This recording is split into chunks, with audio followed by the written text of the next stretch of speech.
કચ્છ જિલ્લામાં green energy તો મળશે પરંતુ હાલ તો મહાકાય ટ્રેલરના કારણે અકસ્માત સર્જાઈ રહ્યા છે અને ટ્રાફિક જામના દ્રશ્યો પણ સર્જાઈ રહ્યા છે, જેના કારણે છેવાડાના વિસ્તારના લોકોને જીવન જીવવું મુશ્કેલ બન્યું છે।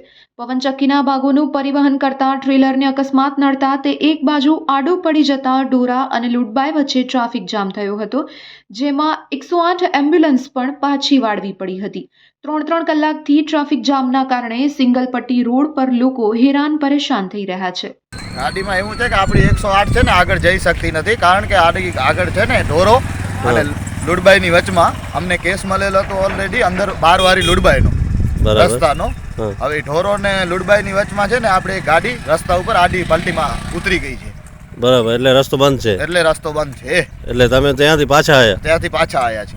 બરાબર, એ તો અવારનવાર એવું થાય છે? હા, અવારનવાર એવું થાય જ છે। રસ્તાનું ઓમ પ્રોબ્લેમ ઘણું છે નહીં? હા, રસ્તાનો પ્રોબ્લેમ બહુ છે, ટ્રાફિક થાય જ છે, ટ્રાફિક અવારનવાર થાય છે। તો સાહેબ હવે પેશન ઉપર તમે જેવો પહોંચી ન શક્યા? ના, પેશન્ટ ઉપર ન પહોંચી શક્યા, કારણ કે હજી અમે ગાડી છે ને અહીંયાથી 2 લાઈનો પાછી બ્લોક કરેલી છે। તો ગાડી હવે જ્યારે નીકળશે અડધો 15-20 મિનિટ ટ્રાફિક ખુલ્લી થશે, પછી વારે બીજો।